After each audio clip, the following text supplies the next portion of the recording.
Hi Internet, you joined me on the way back from trying to do a bit of filming actually at the minute, fairly unsuccessfully I think. It's very windy. The old drone doesn't keep up with, doesn't like the wind too much to buffet for the steady cam shots. It just wrecks them up. You have to take hundreds of shots to try and get what you're looking for. Other than that though, again, very good week here at King Motors. We're quite busy. We've 6 cars sold this week, including, shocker, 3 fully electric cars, despite what the Facebook evangelists keep trying to save us from. So yeah, that's grand. Tinfoil hat wearing lunatics. What else then? Oh yeah, the last video we had absolutely smashing interaction on that. Like a huge amount of emails, calls, that kind of stuff. I really appreciate it. Keep them coming. It's absolutely fantastic. I find it really invigorating. I'm really enjoying being able to be able to sort of to help people. And like, this is literally the only thing I can speak with any kind of authority on. It's the only thing I'm actually good at. So I really appreciate me being given a platform to speak about something that I can actually speak about, because I don't like football. So yeah, I'm kind of on the outs with a lot of my friends. I'm rugby diehard and cars. That's all I've got. Anyway, it brings me on to a really good question I got in the emails, and as I'm driving, I can't remember who asked me about it. It was to do with warranties on cars, and it was a good question, and it's a thing I believe a lot of people believe, because it's not the first time I've heard this. The chat was on because I have quite a few cars in stock currently that are still in their manufacturer's warranty, and the long and the short of it is, does the car have to be serviced with the manufacturer in order to retain the manufacturer's warranty? And a lot of people think it does. It doesn't. It's not true.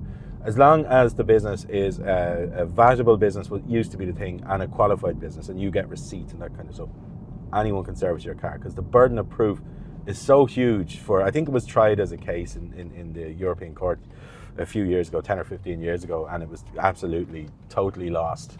And there's no legal standpoint for that, that you must service with the manufacturer. That's not true. And the cost of a service with the manufacturer is obscene. I believe, and I'm not going to name them specifically, but I believe a very large BMW dealer, before you open the door to that place now, they're €800 for a service.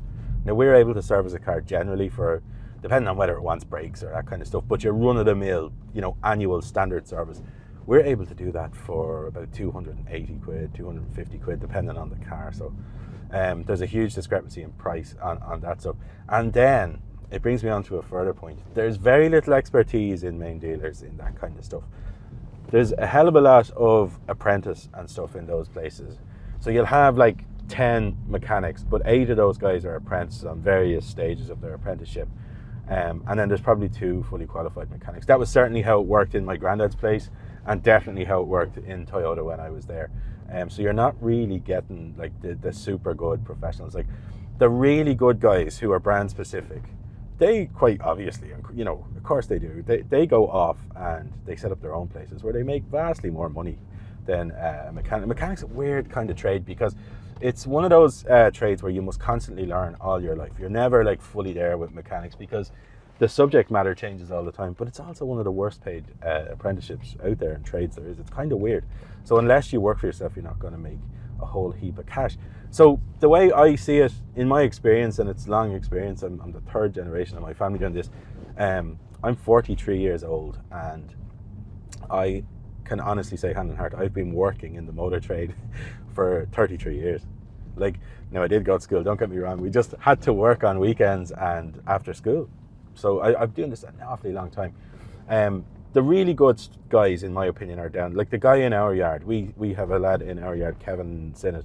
He's the absolute best Opel specialist in the country. So much so, when Kenilworth Opel, I can name them now because they're not operating, when they had problems with their Opels, because this is where Kevin had trained, they would send them to him, because the guys inside couldn't fix them. Give them to Kevin, because he's the actual expert, and he stays up to date on all the stuff that's happening. The only thing the main dealer might have is access to the most modern computers and stuff, because the cars are linked to mainframe computers and stuff now. That's the only stuff, but you can always get access to that stuff, the specialist guys. Like, it's the same with BMW. Like, I would never dream under any circumstances of sending my any broken BMW we have to the local large BMW main agent, because it just wouldn't be worth it for us. They wouldn't fix it to the standard we'd expect, and they would absolutely haul us over the coals financially to do it. We use a crowd called DL Autoworks up on Ballymount. Never, ever, ever have they failed me on a BMW. Even when I ring up Carl or Dave for a steer on what do you think this is, they're generally absolutely spot on. Like, so when guys become expert in a thing, they're the guys to go to, in my opinion. So yeah, a rambling answer to a short question. No, you do not have to go to the main dealer to keep your manufacturer's warranty in place. The only thing I would say, some manufacturers from Korea can be quite pernickety with their warranties, with their long warranties.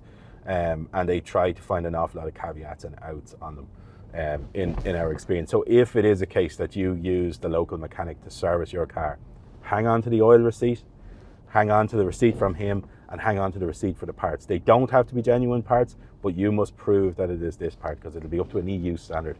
But if you can't provide the documentation, they can go, oh, we don't know what sort of oil you put in it, it's your fault. So be mindful of that sort of stuff. But in the main, no.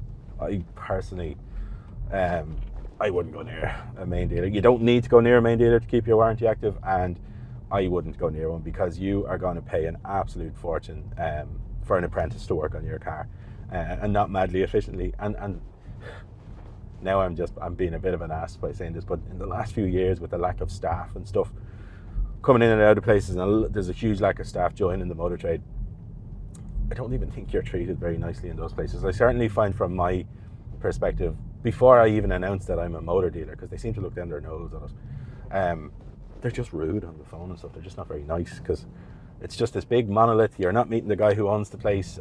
He doesn't care if you come back, because he's 24 and has no plans on staying there for the rest of his life. Doesn't care. He just wants a wage, and he's annoyed that he has to work. So yeah, go to the smaller guys. You'll have a much better experience, in my opinion. It won't damage your warranty, but hold on to all the receipts and get them to stamp your book. Massively important.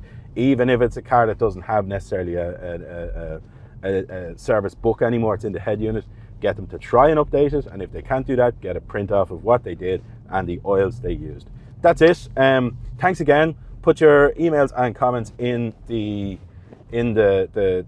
comments below, or send me an email through to the email that's on the screen now, and I will endeavor to get back to you as quickly as I can. But thanks again. I really, really, really am appreciative. I'm really enjoying this stuff.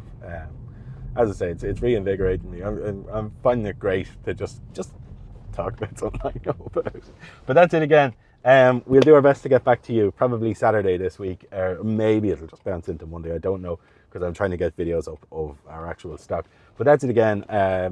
Thank you so much, and we will chat to you very soon.